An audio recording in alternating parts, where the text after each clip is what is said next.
Scrap वाले से मेरी डील 1,20,000 में हुई। उसने अपना नाम समीर बताया और क्या उसने मेरे को 47,000 कैश दे दिए और कहता मैं बाकी गूगल पे कर दूंगा।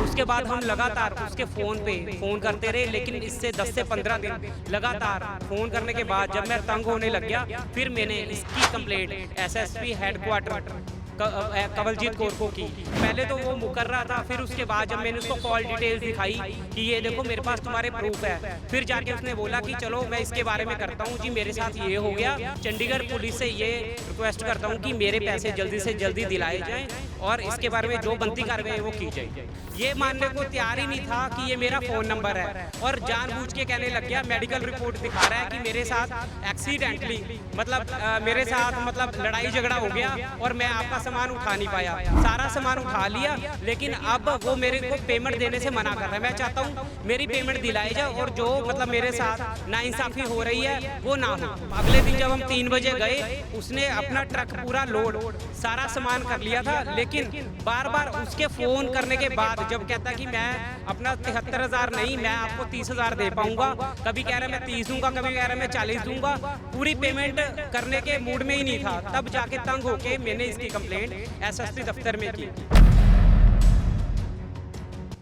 नमस्कार, मैं हूं कुलदीप कुमार और आप देख रहे हैं Punjab Kesari TV. Tri city में आए दिन लोग ठगी का शिकार हो रहे हैं। ऐसी ही ठगी का शिकार हुए हैं अविनाश अग्रवाल। आइए जानते हैं कि अविनाश अग्रवाल के साथ क्या हुआ और उस संदर्भ में उन्होंने क्या कार्रवाई की है।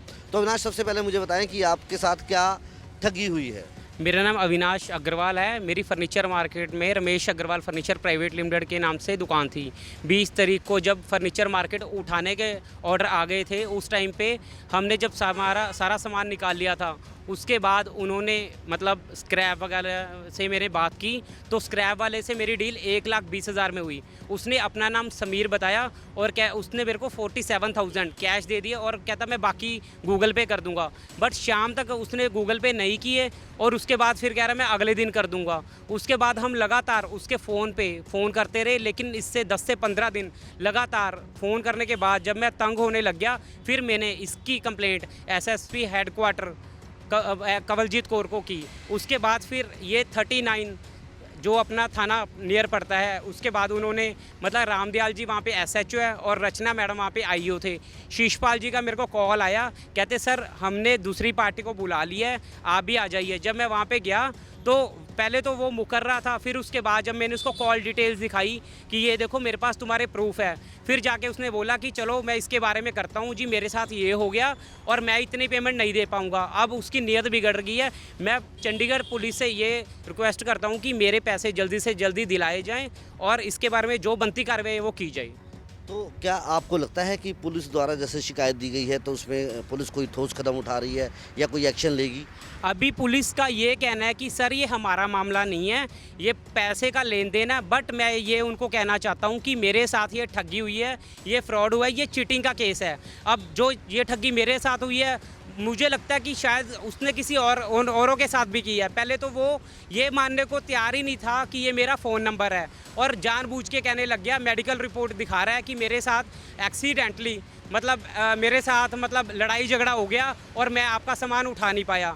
बट ये सरासर झूठ बोल रहा है। उसने सारा सामान उठा लिया, लेकिन अब वो मेरे को पेमेंट देने से मना कर रहा है। मैं चाहता हूँ मेरी पेमेंट दिलाई जाए और जो मेरे साथ नाइंसाफ़ी हो रही है वो ना हो। क्या उसने सारा सामान उठा लिया है वहाँ से? हाँ जी बिल्कुल, वो ट्रक भी उसने सरेआम, अगले दिन जब हम 3 बजे गए, उसने अपना ट्रक पूरा लोड सारा सामान कर लिया था, लेकिन बार बार उसके फ़ोन करने के बाद जब कहता कि मैं अपना 73,000 नहीं, मैं आपको 30,000 दे पाऊँगा, कभी कह रहा मैं 30 दूंगा, कभी कह रहा मैं 40 दूंगा, पूरी पेमेंट करने के मूड में ही नहीं था। तब जाके तंग होके मैंने इसकी कंप्लेंट एसएसपी दफ्तर में की। बहरहाल अब अविनाश ने एसएसपी का दरबार को दस्तक दी है और वहां पर एक शिकायत दी है कि मुझे इंसाफ मिले और उस व्यक्ति के खिलाफ ठोस कार्रवाई की जाए। तो अपने सहयोगी विशाल के साथ कुलदीप, पंजाब केसरी टीवी, चंडीगढ़।